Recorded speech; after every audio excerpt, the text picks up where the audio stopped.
Much of the world, Bung Karno, believes that Indonesia is now very closely aligned with China. Is this true?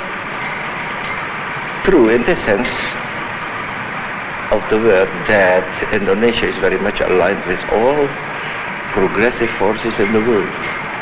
Indonesia is very much aligned with the new emerging forces. It's not only with China, but with any country, any nation with progressive ideas, with progressive policy.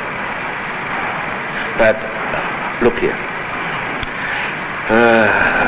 When we made our Declaration of Independence, Proclamation of Independence in August 45, I said in my 17th of August speech last, that about that time also,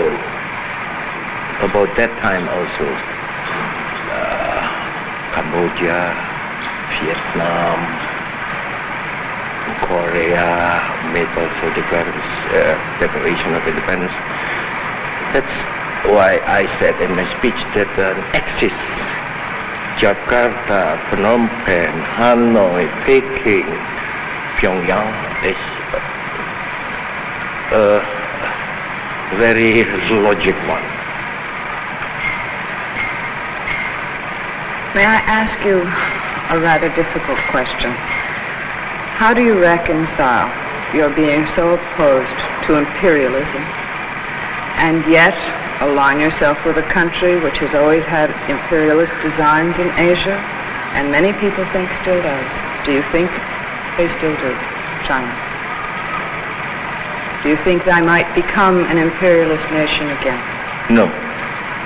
I had serious talks about this with Mao Zedong, with Zhou Enlai, with Chen Yi, with Chu Te, with Liu Xiaoqi, all the responsible leaders of China. They all laugh about this. People say that we Chinese are imperialists. We are not. And I'm sure they are not imperialists. They are not imperialists. You know, a few years ago, we had here also a Chinese problem. And we have tackled this problem nicely.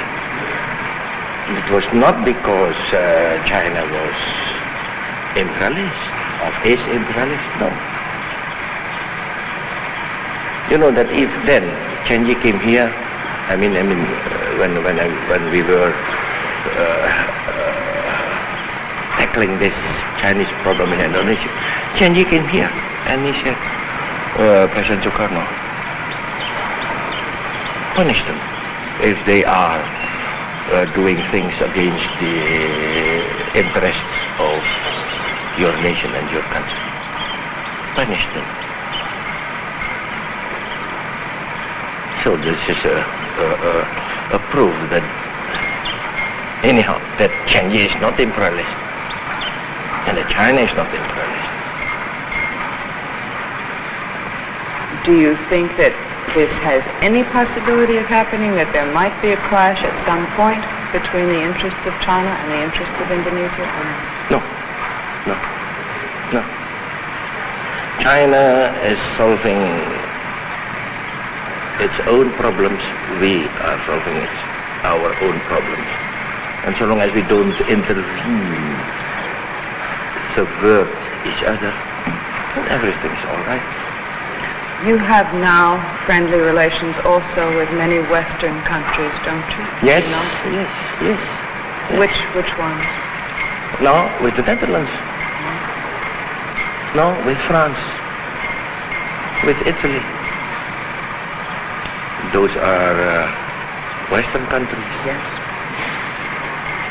Even we had very nice talks and relations with, for example, President de Gaulle is now sometimes very much opposed against your policy, American policy.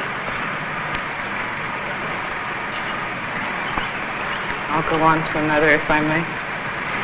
You have very fervently, in many of your speeches, prayed for world peace. Yet Indonesia is the only nation to have withdrawn from the United Nations. coincidentally, this is the year of the 20th anniversary of Indonesia's independence and also the 20th anniversary of the formation of the United Nations. Would you tell us if, perhaps, if you can, if this was an impulsive move? Impulsive, Miss Beryl? How can you speak about impulsive? It was already in 1960, that I made that speech to the United Nations in New York. And then in that speech I elaborated already about the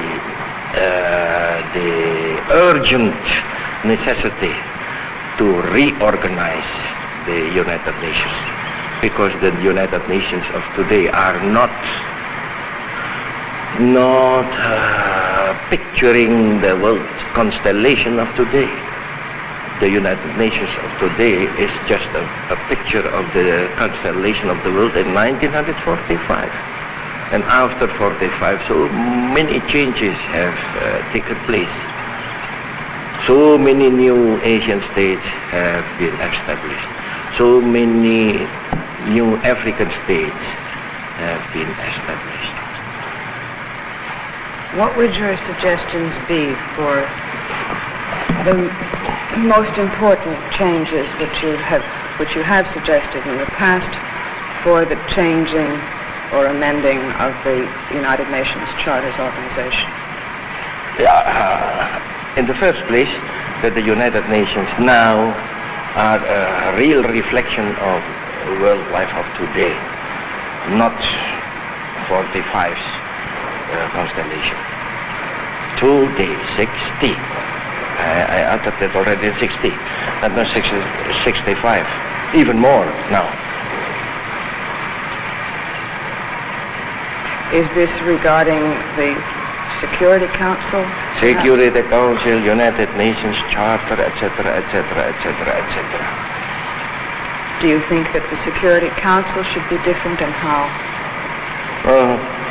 Don't put me into details. Right. Anyhow, do you understand that Security Council is not satisfactory to us, and that the whole organization of the United Nations also not satisfactory to us.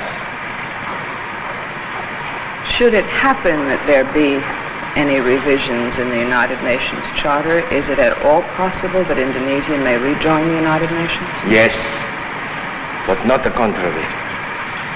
Right. We shall never come back to the United Nations before a reorganization of the United Nations.